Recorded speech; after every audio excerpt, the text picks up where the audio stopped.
Welcome to the URM podcast. Our guest today is David Cowell, who actually you have worked with, sounds like, right? More than once I or have. once or... I'm actually in the process of mixing a record for Dave right now. And if you're not familiar with Dave, you should be, because he is about to become one of the who's who in rock. Dave has had two absolutely massive hits with the band Sleep Theory. I believe last week he was like number 7 or something like that on the or they were like number 7 or 5 on the active rock charts, I think, with the song Fallout. So they're killing it, and Dave is just on the up. He's doing a lot of great records, doing a lot of records with like Epitaph and stuff like that. And he's a very, very passionate guy, and he's got a very unique process, which I think is very refreshing compared to how a lot of people make records right now. Yeah, just for people watching or listening, we're recording this after having done the episode. And what I took from it is that he works a lot in like the way that old school producers do. And I don't mean in a dated way. Like, he obviously uses modern technology and is writing modern music and producing modern music, but he gets into it at a level of depth like the old school producers did, that nowadays I don't know if people just don't have the budgets for it or the interest, or it still happens, but not quite as often. It's a lot more rare to find producers that go to quite those levels with the artist. So it's a really, really cool episode. My first time ever talking to him or hearing about him. I went in cold, which is fun to do sometimes. And I was, let's just say, refreshed to hear his approach, because I feel like that type of approach is how you get great music. So let's get into 100%. it. David Cowell, welcome to the URM podcast. Hey, what's going on, man? Hanging out. Happy to have you here. Thanks Happy for to being be here. So I saw, like, Joel's talked a lot about you, but you said something that I found interesting, that you get off on helping bands break independently. 100%. Which is, I want to talk about that, because I remember when that first became a thing, the idea of it in the 90s, it was kind of a really bad idea to give artists that kind of advice. You had like a few artists, like there was like Ani DeFranco, who sold millions on her own. Sure. But that was a total outlier, and it was basically impossible. And then fast forward a few years, you had 9 Inch Nails and Radiohead do it on their own. So then every unsigned artist was like, look, 9 Inch Nails and Radiohead can do it, so can I. And it's like, well, they were already famous and rich and have an infrastructure. They can basically afford to do on their own what a label would be doing. Yeah. But fast forward a little bit more into the streaming age, I now know, as we all do, several artists who are 100% independent and doing it all themselves. However, the one thing that I've noticed, why I still think that this is questionable advice to give to artists. Sure. Or maybe not questionable, but a double-edged sword, is because every single artist I know that's successful and independent are a very particular type of person.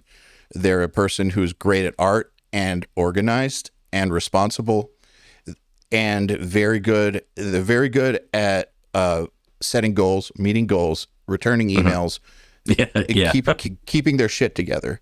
Right. And a lot of artists aren't that way. And I don't mean that that's not a value judgment. It's just no, 100%. It's not a part of the norm. Like you don't get to be an incredibly like daydreamy, creative type person and have your shit together at the same time. It doesn't happen.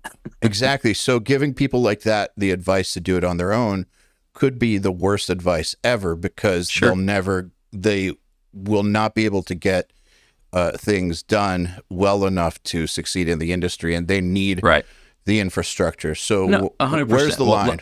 Let me clarify. So to your point, yes. So what I meant by that was I have now had a pretty good streak of bringing bands in, seeing something in them first, because let's be real, like not everybody's going to be able to do this. This isn't something where anybody that has a band and writes songs can get out there and do it to that level. Now, sure, they can have some success, and if they push and release tons of content, maybe. But what I was getting at is I've got a pretty good streak now of seeing something in a band, bringing them in, doing a ton of development, really digging into like what their niche is going to be, like stylistically, and putting a bunch of stuff together, and then helping them release that stuff, get it out there to a point where they're attracting the team, the people that will take the ball from there and help them run it. Because no, they're not typically going to be able to do it all themselves.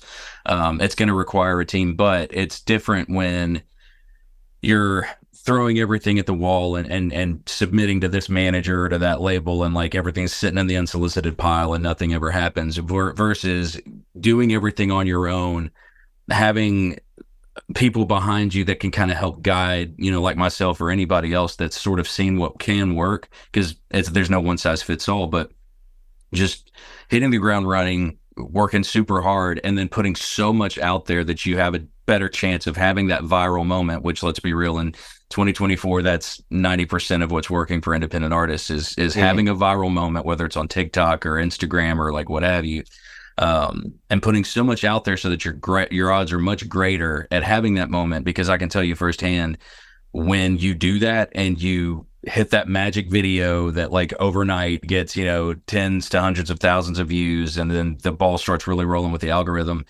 these heavy hitters are going to see it. It's going to blip on their radar, and then they'll start approaching you because they want to get in on it, because this is what everybody's trying to do right now. So what I meant by that is, like, I really get off on taking bands that have nothing going on, but I can see the potential in them, that there's something there that the masses, I feel like, would really get into, and then coaching them along from the content, obviously the songs first and foremost, getting in and writing with them, kind of helping develop everything. And then from there, they've got a product that they can really push out there in a much bigger way, and making all the dumb 15-second videos that they can and getting it out there. And, that seems to be something that's really working right now. So I've really been enjoying that part, rather than where I was 2 years ago, 3 years ago, where I was, just running my studio and bringing everybody in weekly and, churning out content, saying, okay, like, best of luck, hope it goes well, and then focusing on the next thing. I've been kind of pulling back and being a little bit more selective in what I'm pouring my time into right now, and just making sure it's something I feel like,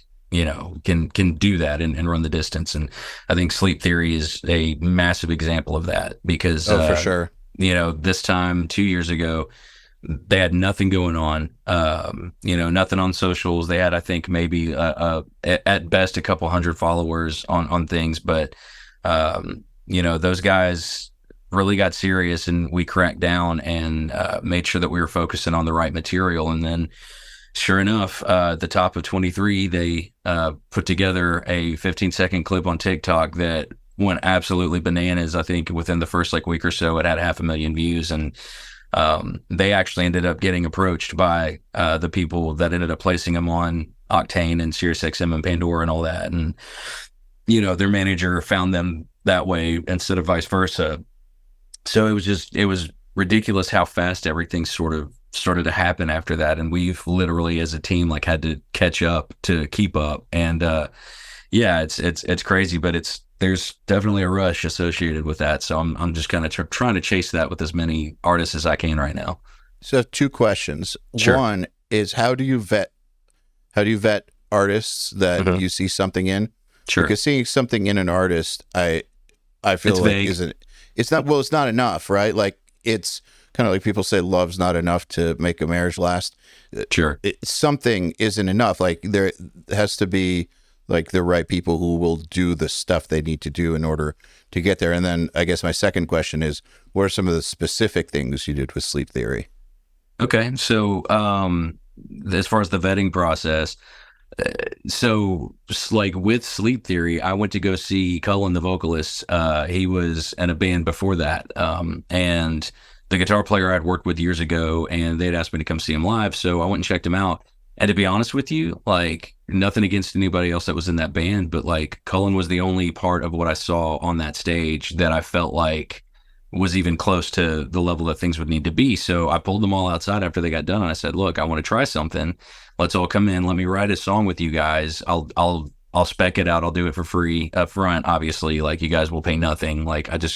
But I gotta write it with you because I see something I don't think you guys see yet in you, and the band needs to catch up with what the vocalist is doing because they were super hardcore, like indie metal, and he was much more like polished in a pop thing, and that could maybe in some way work, but like they were way too opposite ends of the spectrum for that to come together. So I saw something I thought might bridge the gap, and it's honestly what I heard in my head is what Sleep Theory's doing now, but talked to the band, they weren't super into it, so it took a lot of back and forth. They didn't like the work you guys did together. Well, we didn't even get a chance to start with them because they just were super combative over the process and the idea that like I had to help write it. Like they thought that their stuff was on the level, and I just kept trying to give them examples of things that were closer to what I was seeing. And again, nobody was terrible about it. It was just they disagreed with the concept, and they wanted to be more like showcased as players and like, you know, have virtuoso moments. And I said, you've got a vocalist that just needs to be showcased in what you're doing. And it just didn't work. And he ended up actually leaving that band like throughout that process. And he just came back to me and said, "Hey, I'm ready to do what you saw. Let's just start it." So he and I started this together, just he and I, like we got together, and there was another writer, an old friend of mine that we pulled in to work on the first couple songs, just while we were sort of feeling it out and trying to, because I mean, let's be real, there's so much artistically and so much ground to cover. Like it's really hard to look at a universe worth of stuff and like pluck one moment out. So we were kind of exploring a bunch of stuff to see what worked. And their song that blew up another way, I think was like the fourth or fifth, maybe sixth song that we ended up writing, you know, together before we hit that sound that we were like, okay, this is the thing. So it wasn't like an instant process. It took a lot of work and a lot of digging to kind of like refine what we were trying to do. But to go back to your original question, it was the fact that like I saw in him, I just kind of had and again, the daydreaming thing, like I had the imagination goggles on and I pictured him on a giant stage, like maybe a different band, maybe not, but like I knew that he himself had a quality, and what that quality is, I wish I could pinpoint it and tell everybody so they could try to bottle it and like sell it. But that X factor, right? It was a thing that was just undeniable, and it's funny because like while he's learned a lot about the business in this last year, and he's like grown a ton as an artist, and there's so much that's happened, it's like everything has like risen to meet that thing that he always had from the beginning. So like that's kind of that X factor thing I look for. Okay, so you get to like song 6 after experimenting a bunch, and what, you start releasing singles, or so that was the thing is they. So did you release the other 5 and Nope. They didn't? Okay, so they just are in the trash bin of history. Not necessarily. What's funny is the EP that's come out that's done really well. Like some of those songs. You know, they just kind of like sat on the side and waited, but like that one song, Another Way, we all kind of agreed like this is the one that's got to come out. In fact, they did like a weird attempted a release in May of 22 where they put it out because they were about to play a show.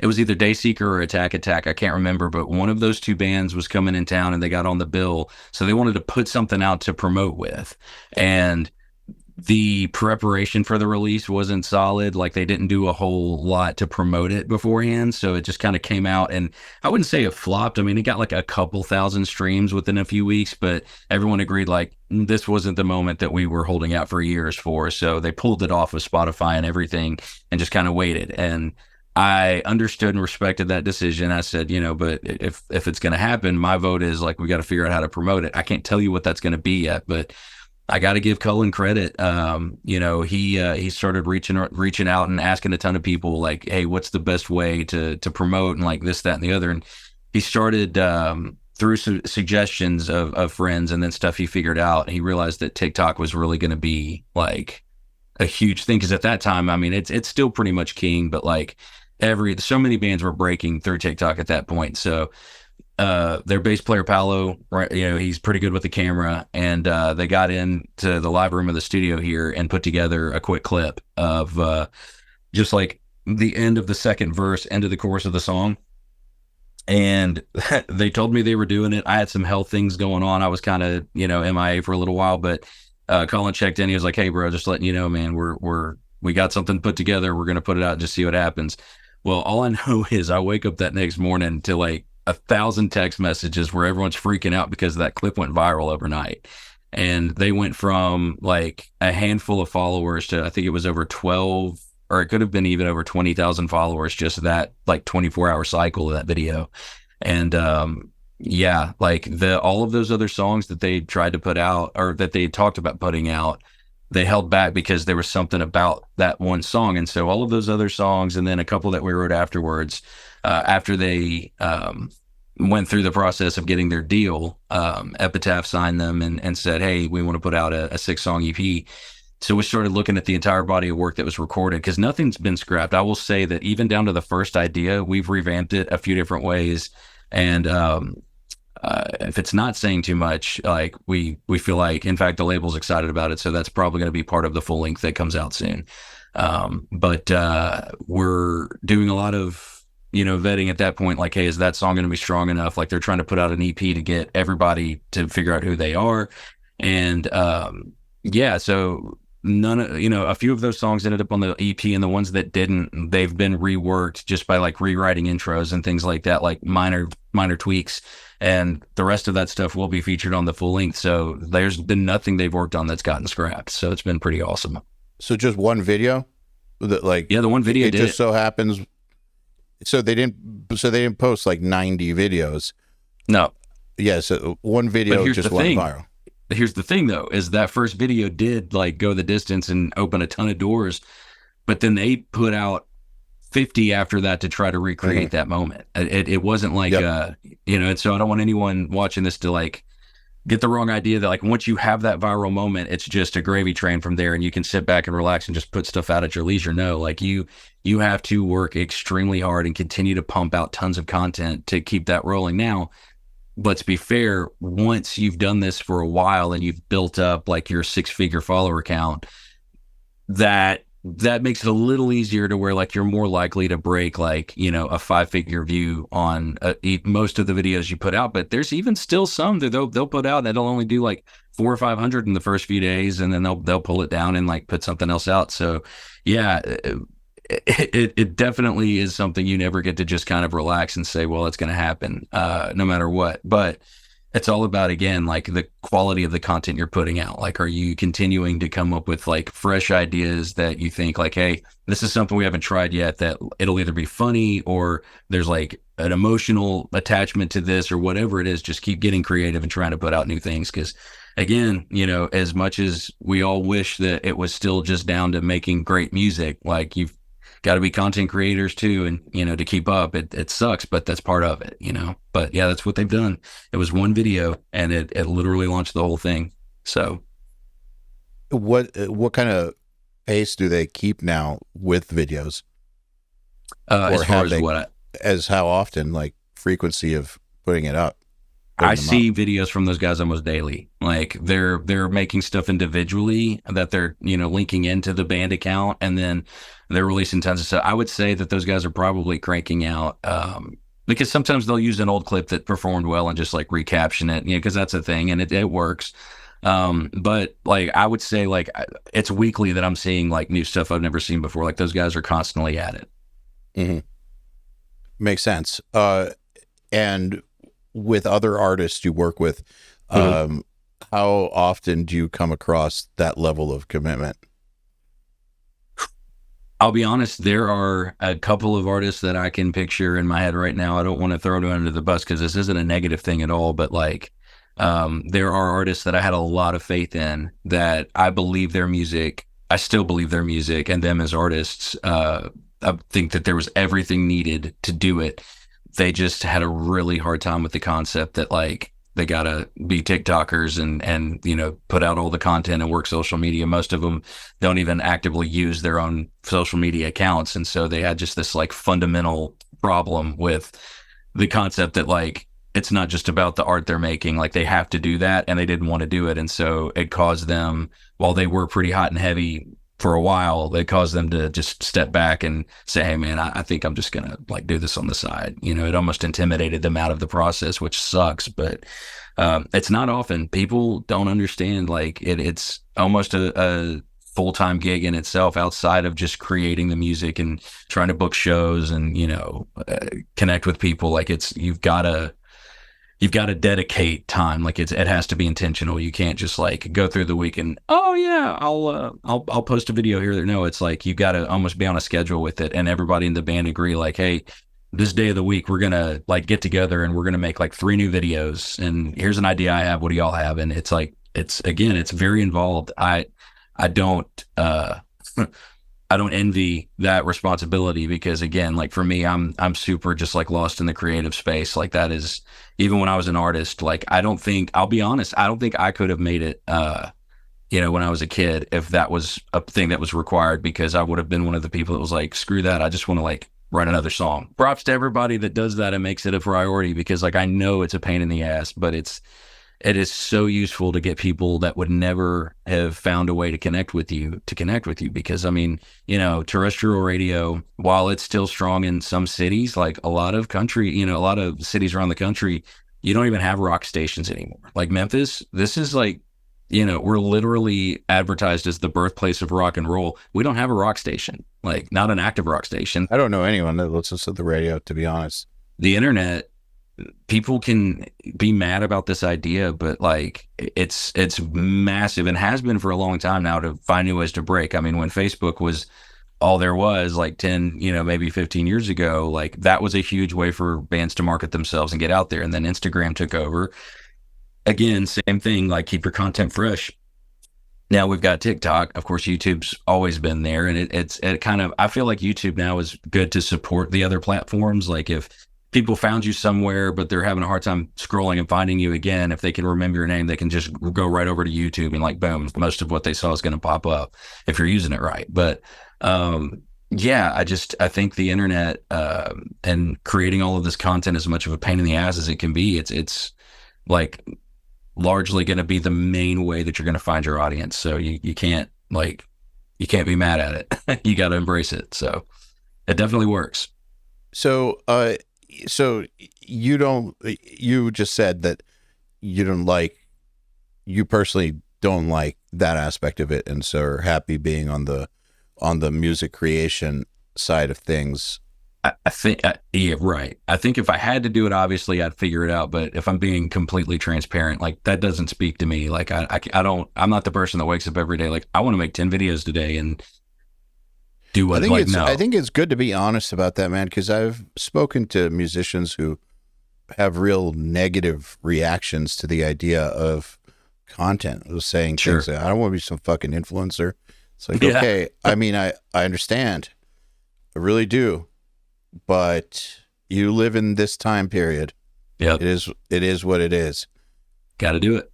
Yeah. It's like flyering used to be for us when I was coming up playing in bands, like we'd go to a Kinko's and take the show flyer and print up 1,500 copies, of that flyer and go hit up every parking lot in town and go find out where the big shows were happening and put it on every car and like put little of course I'm dating myself, but put 2 MP3s on a CD, a burned CD, and stick that in the visor of everything and like put your MySpace and all the information how to find you. And it's like, you now can do all of that arguably almost just as effectively promoting yourself online, and if anything, reach much more people because you're not limited to your area code. Like you can. I did 25,000 of those back in the day. To burn CDs in the computer lab at my college, and we would just occupy the whole room, and then go to like Ozfest and hand out 2,000 CDs. And people are playing them in the car, and they're like, and they just chuck it, and you pick it up and you give it to the next person. Right. Yeah, I would always check the parking lot and get them back. Yeah, there you go. But I mean, look, back in the day, you did stuff like that, or you would have to tour independently for a long time. There were brutal things. There's always been brutal things you have to do or have had to do in order to get the art out there. So, the methods change, but the mediums change, but the fact that you have to do some intense stuff is the same, and it's a lot less intense now than it used to be. I mean, let's be real. Like making content is a lot of work and it's tiring, but it is not the same level of tiring or dangerous or expensive as touring independently for like two years. That's a different story. It's true. So that said, what part of the process is your favorite part of the process? Man, songwriting, no matter what, like, let's be real, you take away all of social media goes down right now. Like, there's no more TikTok, there's no more Insta, there's no more any of this stuff. Whatever new thing like shows up and is king, like whatever it is, nothing is going to matter more than the songwriting. I would even argue that like recording and mixing and mastering and all of that stuff, it's crucial, sure, but like if the song sucks, who gives a shit? Like you can have like sonically the most amazing kick and snare and guitar and vocal chain and everything, and it can be mastered to perfection by Ted Jensen, and it's like, if the song sucks, who gives a shit? Like, I think that at the end of the day, you arguably could sit 4 players and a great vocalist in a room and just put one even okay mic, even a hot 57, like right in the middle of all of them through a basic budget pre. And if the song is kick-ass and the performance is kick-ass, people are going to respond to that. And that is going to be everything. My whole thing is I just remember like being a kid and listening to, I mean, take your pick, like millions of just incredible songwriters and artists and like real creators. And it didn't matter if it was made in the 60s or if it was made in the 90s when I was growing up, like I responded to that real thing. And that thing is people have this weird misconception that like popular music doesn't have heart and soul. And I think that's bullshit. I think there is a lot of it that is a little bit more plastic and more bubblegum in the way that it's created. But like, it's funny, there are tons of like, you know, people that live and die and the metal realm that have gotten on my stuff and argued, because I love metal too. Like I love everything, but I'll make these posts kind of defending like some of what's awesome to me in pop. And these guys will come on and talk about how easy it is. And I'll always challenge them, say, all right, Hotshot, write me a pop song. If it's so easy, write me an undeniable pop hit. And they'll, you know, yeah, it'll take me 5 minutes. And I don't hear from them again. And then I'll look them up and say, really? People still think that? That's a thing.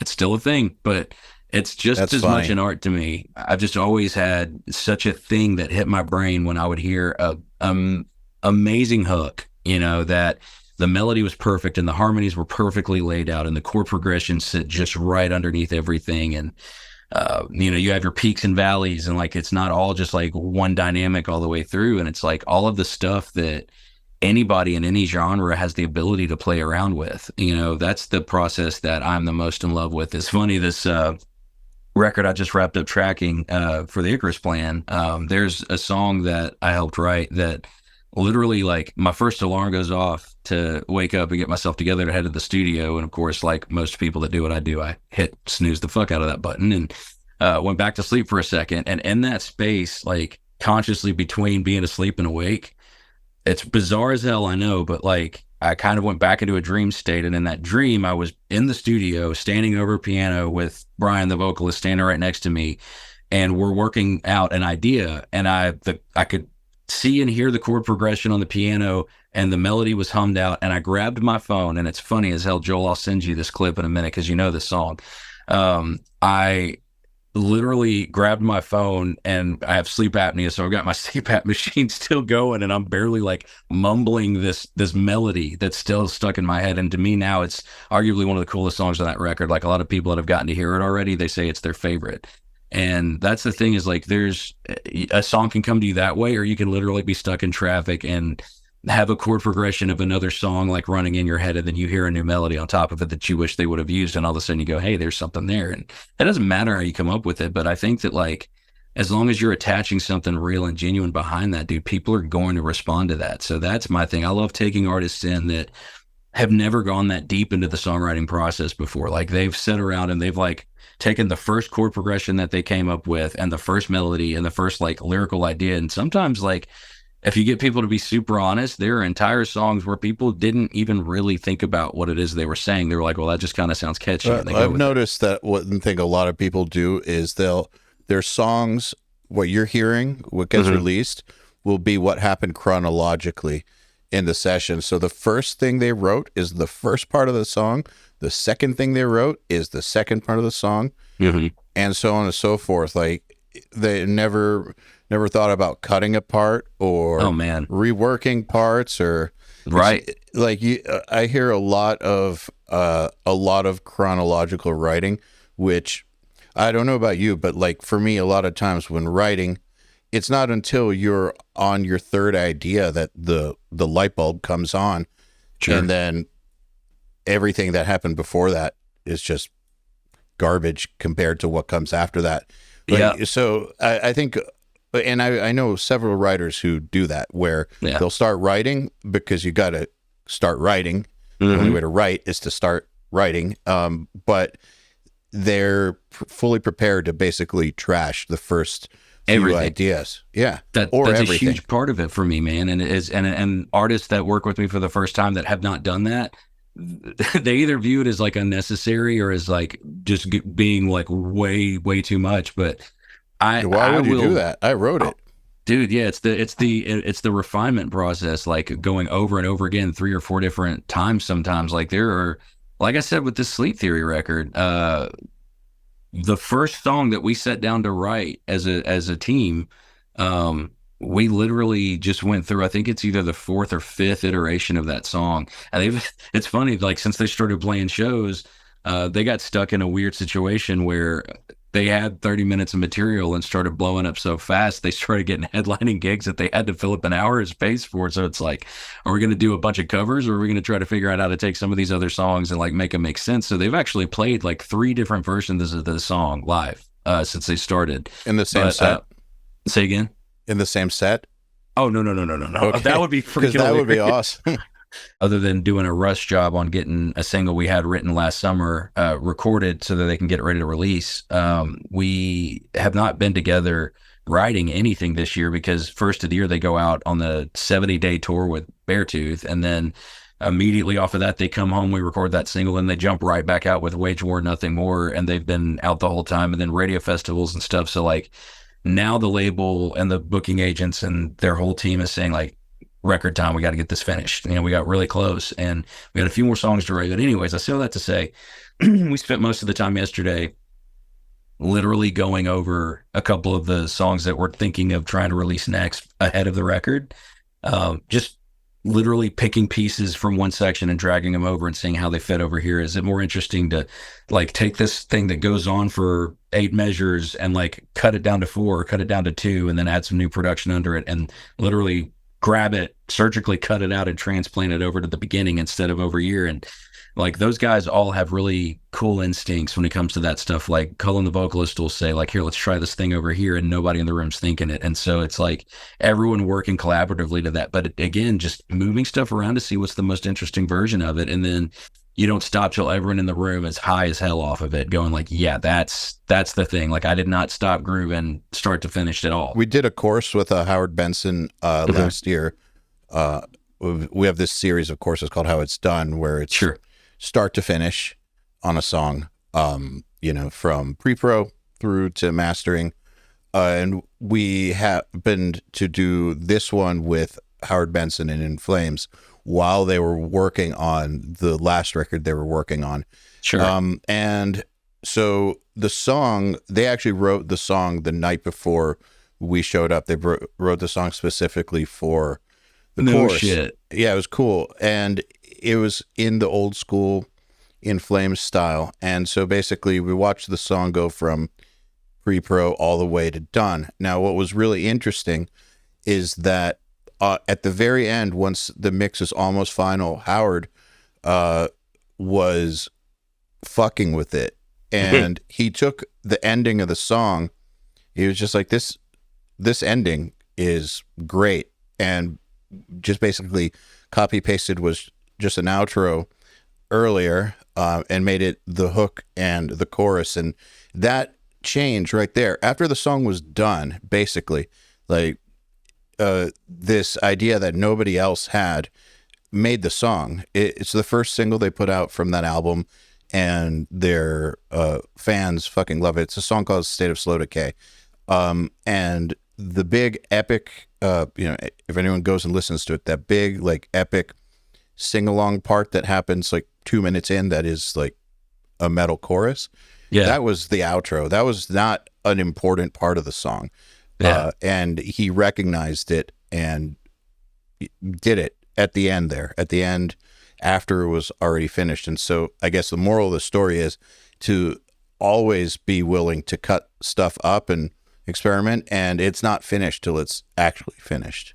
That's right. And I need to go back and watch that, by the way, because I'm a massive Howard Benson fan, and like Mike Plotnikoff is probably one of my favorite engineers doing it. And I need to go back and watch that, because that just sounds awesome. But dude, it's so important. Like, you have to, like, you can't ever get like complacent in the process enough to like stop staying sensitive to that moment where like that spidey sense goes off and goes like, no, this isn't done yet. Like, this thing happening here, this is big. This thing, that's 100% of, it's to me, the most important thing.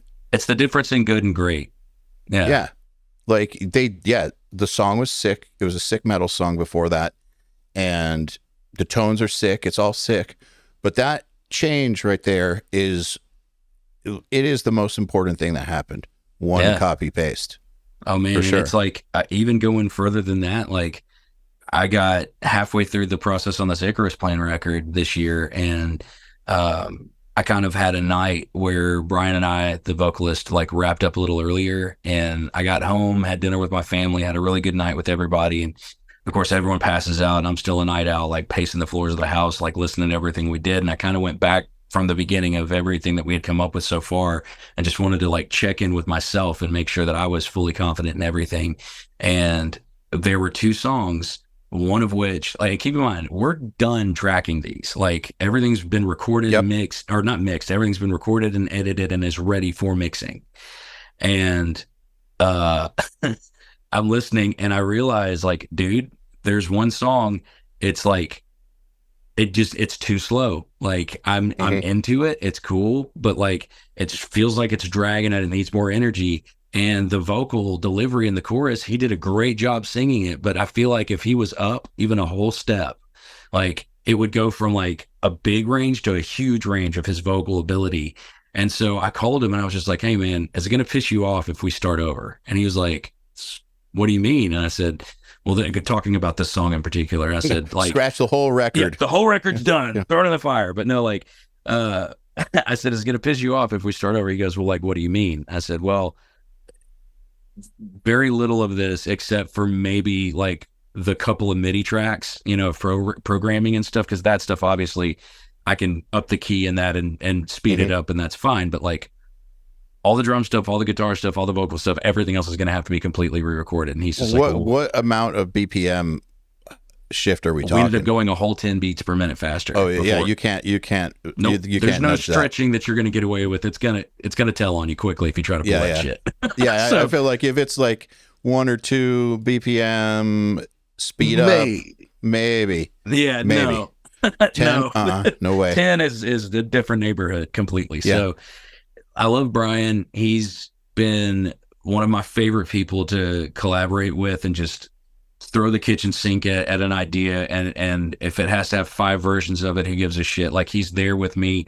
He doesn't get fatigued with like the process where it's like, man, I thought we were done. Like, none of that shit. It's like, yeah, dude, whatever. Let's fucking get it. And so we had planned on only working until like mid-March on this record at the beginning when we were scheduling everything out.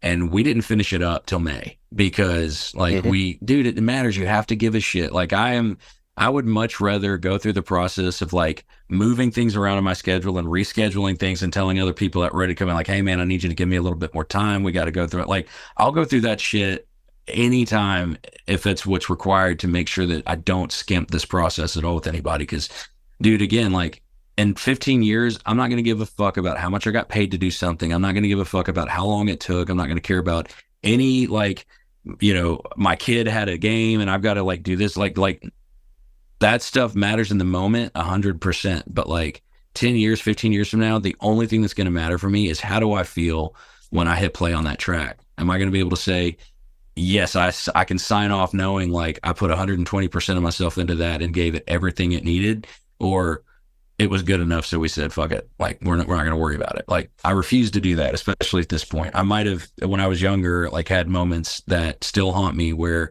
like good had to be good enough instead of worrying about great. And it's like, instead of it being right, it had to be right now. And it's like, I don't play that fucking game anymore, dude. Like, I need it to be perfect. So no, that's something I want to highlight, Dave. Having worked with you on this Icarus record, I mix for a lot of producers, and I don't want to say other producers, aren't putting their all into anything, because they are. These guys are all very passionate at what they do. But I see a lot of a few days to do a song where you're the kind of person who does it old school. Like, you sit down with one artist and you go all in for months. And I mean months. And it doesn't matter if they're huge or somebody just starting out. And that is just something that you don't see people do anymore. And it's really refreshing. And I really admire it a lot, because what impressed me when I met you a few weeks ago and you came up to Wisconsin, you flew up to Wisconsin to kick off mixing a record, which is not something usually I have to fly to like LA. Yeah. But what blew me away was when I hit play and I listened to 12 songs, I turned around and what did I say to you? I can't believe you actually made a record.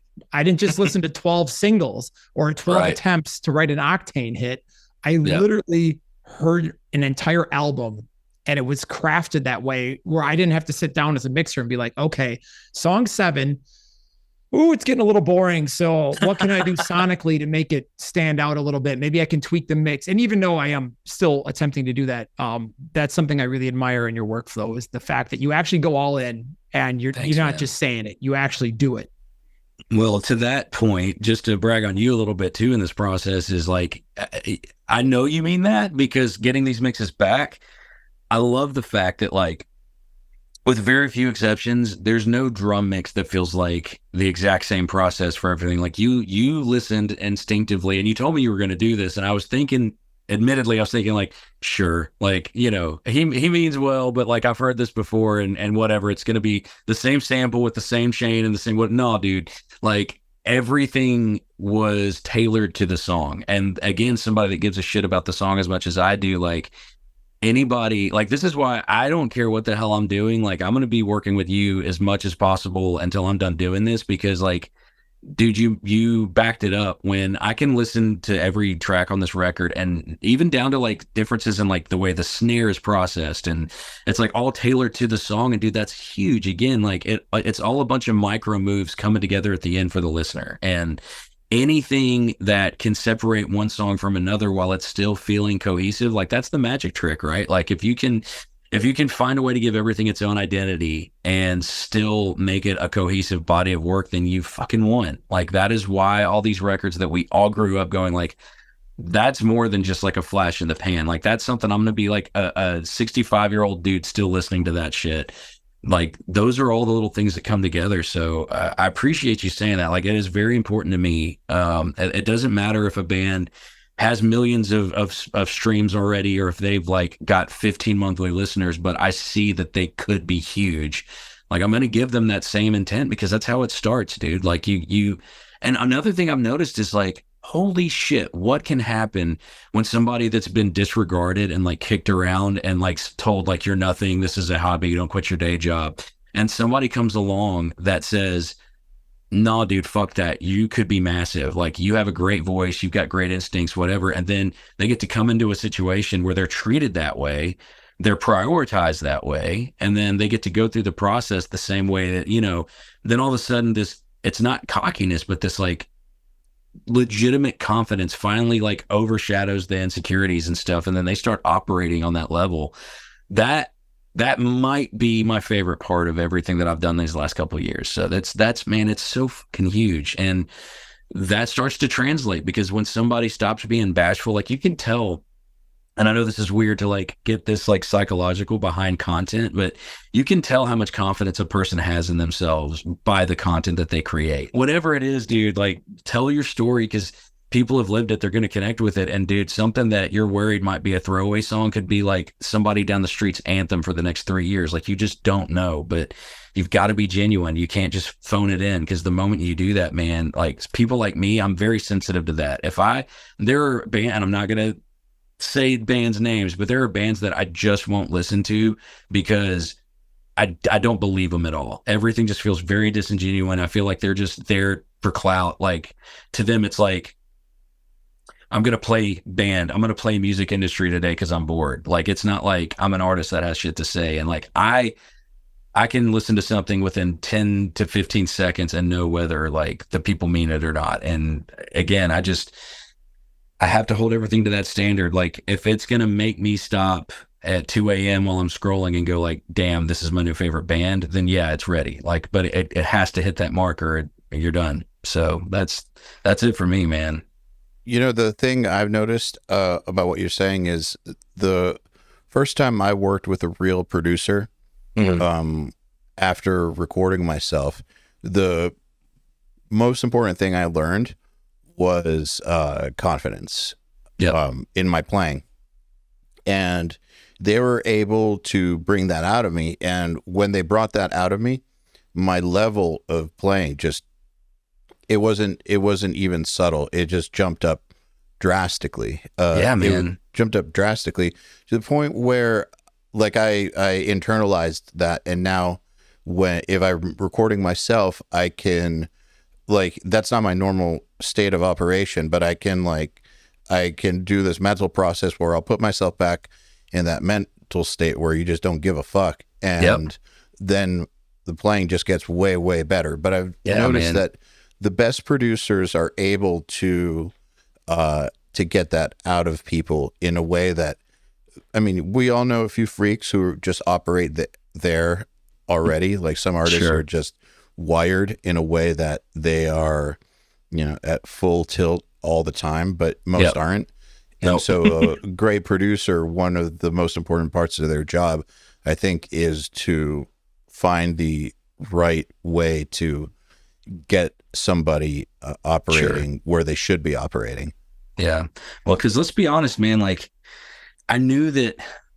So like, a backstory on me and like where I got my start with everything. So I was, like I said, I was a kid. I grew up in a pretty broke family. Like, I was the youngest of a bunch of siblings, and like, we didn't have much, but man, we had some instruments laying around that house. Like, both of my parents were into music, and like, we were a musical family. And so like, for me, you know, playing piano and playing drums and playing bass and guitar and all of these things were as normal processes about growing up as learning how to walk and talk, because it was around, and it's what the people that were close to me did. So I kind of grew up like learning to speak music like a language, and all I ever gave a shit about was music. Like, my buddy Dominic, like, he grew up with me across the street, and still to this day, like, if he comes back into town and like we go out for his birthday and stuff, he tells all of his buddies like, yeah, we were all out like throwing baseball and playing big wheels, and he was inside like trying to learn a pentatonic scale on his guitar because like he was a nerd. And I'll wear that badge with a ton of pride, because it's like always been super important to me. But like, I had these ideas even as a kid. Like, I always was trying to write. Like, my dad was a songwriter, and,